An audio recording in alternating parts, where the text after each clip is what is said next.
En este segundo domingo de Cuaresma, las lecturas nos invitan a seguir profundizando algunos aspectos importantes de este tiempo litúrgico de Cuaresma. El libro del Génesis nos habla de la fe de Abraham, cómo Abraham creyó en Dios y en el poder de Dios. Nosotros, hijos de Abraham, estamos llamados como él a creer en Dios, a confiar en Él y a creer en que realmente Dios todo lo puede, como lo experimentamos a lo largo de todos los días de nuestra vida.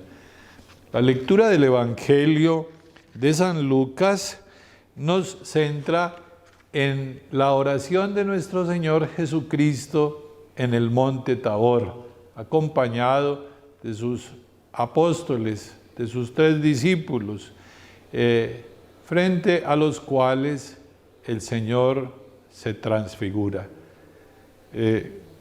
Podemos aquí, en este texto, detenernos también en una seria reflexión sobre el misterio de la cruz, la pasión de nuestro Señor Jesucristo. No hay duda que al hablar de la transfiguración del Señor, tenemos que referirnos a la oración que fue como el propósito de ese momento, de ese hecho bíblico que el Señor Jesús tuvo con sus discípulos. Dice, unos 8 días después, Jesús tomó consigo a Pedro, a Juan y a Santiago y subió al monte para orar. Pero quiero en este domingo fundamentalmente detenerme en el texto de la epístola de San Pablo a los Filipenses. Me permito leerla y hacer algunos comentarios. Hermanos, sed imitadores míos. Miren lo que dice el apóstol San Pablo, porque él entiende que ha tratado de hacer siempre la voluntad de Dios y que su vida, después de la conversión, ha correspondido a seguir los pasos de un buen cristiano, de un buen apóstol, de un buen maestro, y que sus discípulos pueden ver en él ejemplos dignos de imitar. Por eso lo dice, sed imitadores míos. Y eso no es soberbia del apóstol, eso más bien es humildad.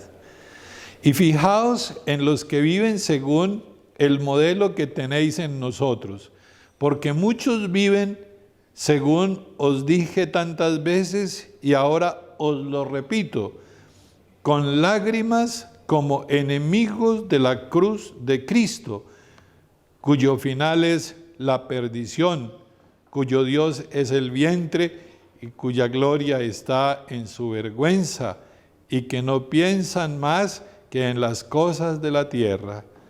En esa época muchos vivían así. Él se refería a los epicúreos y a los gnósticos de la época que se dedicaban a vivir placenteramente y a dejarse llevar por el mundo, por el espíritu del mal y hacer todas las cosas que fueran en contravía de una buena moral, de un buen comportamiento, desde el punto de vista religioso, de la ética, de la fe. Entonces, San Pablo dice, es que se portan como enemigos de la cruz de Cristo. Hoy por hoy también nosotros podemos encontrar personas que se comportan así, como enemigos de la cruz de Cristo. Y la referencia a la cruz es hermosa, porque miren cómo desde el siglo VI hasta el siglo IV, la cruz es signo de muerte para muchas personas. Es instrumento de muerte. Más que signo de muerte, ya en el Nuevo Testamento cambia la idea del signo de la cruz.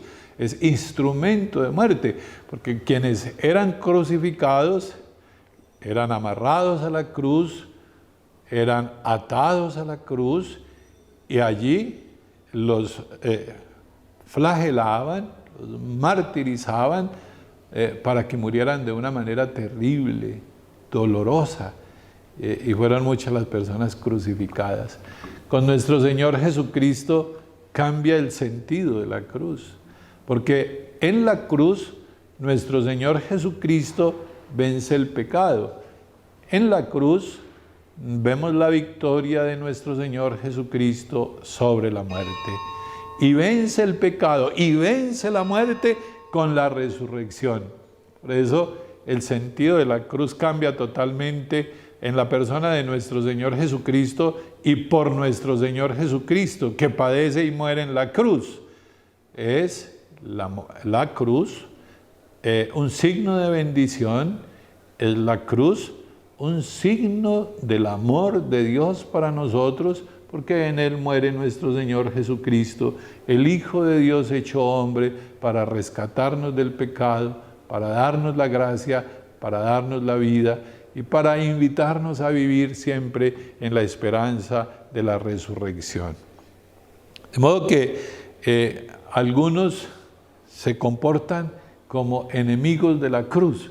Estamos llamados e invitados por el apóstol San Pablo con esta lectura a comportarnos nosotros como amigos de la cruz y a mirar la cruz como signo de salvación.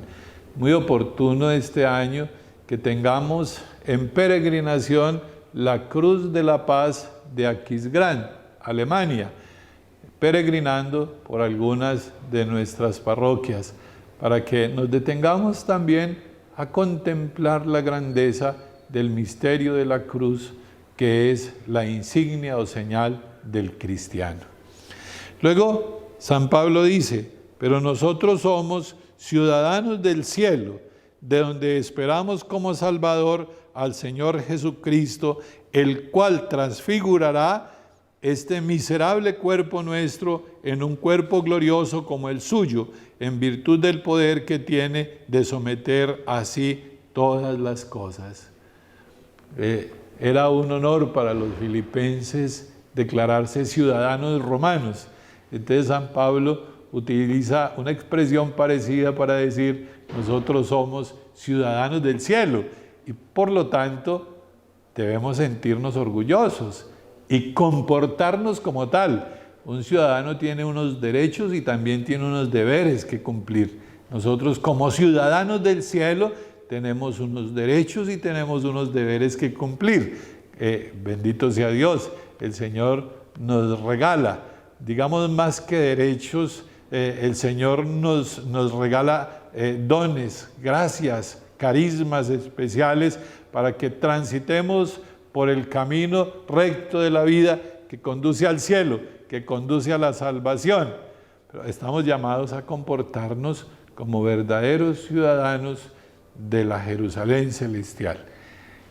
Una bendición especial en este domingo para todos y mantengamos el espíritu de este tiempo de Cuaresma que nos invita a la mortificación, a la penitencia, no tanto a la vida fácil y cómoda, sino más bien para que mirando y contemplando el misterio de la cruz entendamos que nuestros sacrificios, nuestras penitencias, nuestras mortificaciones nos sirven para purificar nuestra vida, acercarnos más a Dios, tratar de vivir en gracia como verdaderos y auténticos ciudadanos del cielo.